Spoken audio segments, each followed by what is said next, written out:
आप 4 सीढ़ी पार हो जाएंगे तो आपका इष्ट आपके हृदय में विराजमान हो जाएगा। हृदय में जब राधा गोविंद का मन मंदिर में स्थापना हो जाएगी तो शरीर का जो भान है वो आपसे दूर हो जाएगा। शरीर की आदि व्याधियों से शरीर में आपका ममत्व तो नहीं रहेगा। तब छठे भावना रास की, इतनी सीढ़ियां जब पार आ जाओगे तब महारास में भावना आपकी जागृत होगी। और सातें पावे नीत रस श्री स्वामी हरदास। और आज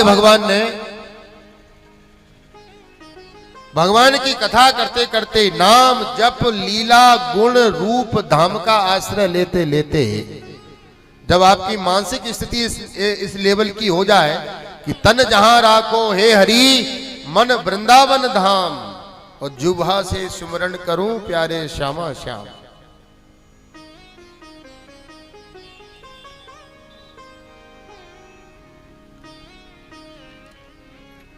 राधा रमन मंदिर के हमारे गोस्वामी जी थे श्री रूप सनातन गोस्वामी जी। पूरा जीवन उन्होंने भजन किया। भजन करते करते जब वृद्ध हो गए, बुढ़ापा आ गया, तब अब ज्यादा वृद्ध हो गए तो मलमूत्र का त्याग करने लगे एक जगह बैठे बैठे। तो भगवान से नहीं रहा गया। भगवान उनकी सेवा करने के लिए एक 13 साल का बच्चा बन के आ गए।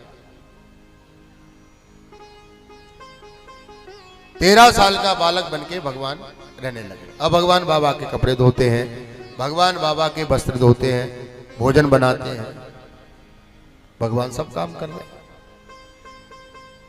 एक दिन बाबा शौच क्रिया करने के लिए गए तो जल का जो पात्र था वो छोड़ गए। तो बालक बने भगवान वो शौच क्रिया के मध्यांतर्गत वो जल का पात्र देने के लिए गए तो भगवान ने क्या देखा कि बाबा शौच क्रिया करते करते अपनी जीभ को पकड़ के बैठे। क्रिया से निवृत्त होने के बाद में भगवान बने बालक ने बाबा से पूछा, बाबा आप जीभ को पकड़ के काहे क्यों बैठे थे? बाबा बोले, लाला बात ऐसी है या दारी की जीव ने जिंदगी भर पूरा जीवन भर श्री राधा रानी जी को नाम जपो है तो नाम जपते जपते याकू अहरनिश श्री किशोरी जी को नाम लेवे की आदत पड़ गई है। और शौच की क्रिया का समय बड़ा अशुद्ध अपवित्र समय होता है। ये दारी की माने ना है बाबू, 22 समय राधा राधा राधा राधा करती रहे, इसलिए याकू पकड़ के बैठना पड़े।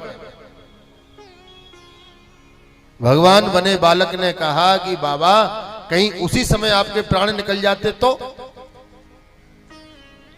अगर आपके उसी समय प्राण निकल जाते तो अंतराम कहे आवत नाही, वो जो सूत्र है उससे तो आप दूर हो जाते। जो ये सुना बालक के मुख से सनातन गोस्वामी जी समझ गए ये कोई साधारण बालक नहीं है। अब तो पैर पकड़ के बोले, भैया बता तू कौन है? अब भगवान खूब झटका मारे, अरे बाबा मैं तो ग्वालिया, अरे बाबा मैं आपकी सेवा करने वाला हूं, अरे बाबा मैं आपको दास। बाबा ने कहा कि मैं आपके चरणों में माथा पटक पटक के आत्मदाह कर लूंगा, नहीं तो महाराज जी मुझे बताओ आप कौन हो। भगवान से नहीं रहा गया, भगवान बांके बिहारी प्रकट हो गए।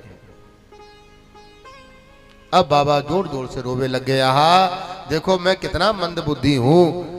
जिन गोपाल जी का पूरा जीवन भर मैंने भजन किया वो गोपाल जी मेरे सामने आ गए तो मैंने उनसे अपनी सेवा करवा ली। भगवान बोले, बाबा रोवे काय क्यों है? ठाकुर जी बोले, बाबा अब तू रोवे काय क्यों है? अरे महाराज मैंने आपसे कपड़े धुलवा लिए, भोजन बनवा लिए, अपनी सेवा करवा ली। भगवान बोले, ये तो मेरा काम था, मैंने अपनी इज्जत बचाई है। लोग क्या देखो हमारे शास्त्रों में 3 प्रकार की रात्रि का वर्णन है। दुर्गा सप्तशती में आता है।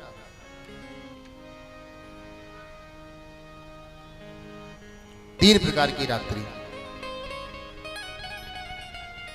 कौन सी?